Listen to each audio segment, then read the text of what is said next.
ఖమ్మం జిల్లా మదిర తహసీల్దార్ కార్యాలయం ఎదుట సిపిఎం ధర్నా చేసింది. మున్సిపాలిటీలో ఉపాధి హామీ పథకం అమలు చేసి కాంగ్రెస్ ప్రభుత్వం హామీ ఇచ్చిన 6 గ్యారంటీల అమలు చేయాలని నినదించారు.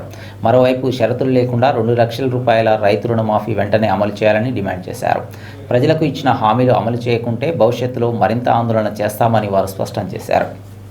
రైతులందరికీ రుణమాఫీని, మహిళలందరికీ నెలకి 2500, మహిళలందరికీ నెలకి 2500, మహిళలందరికీ 2500, మహిళలందరికీ 2500, మహిళలందరికీ 2500, కొత్త పెన్షన్లను పెన్షన్ 4000 రూపాయలు, పెన్షన్ 4000 రూపాయలు, వికలాంగులకు 6000 రూపాయలు, వికలాంగులకు 6000 రూపాయలు రద్దు చేయాలి. రైతుల రుణాలను వెంటనే, రైతుల రుణాలను వెంటనే, రైతుల రుణాలను వెంటనే, రైతుల రుణాలను వెంటనే, షరతులు లేకుండా 2 లక్షల రూపాయల రుణాలను వెంటనే, షరతులు లేకుండా 2 లక్షల రూపాయల రుణాలను వెంటనే,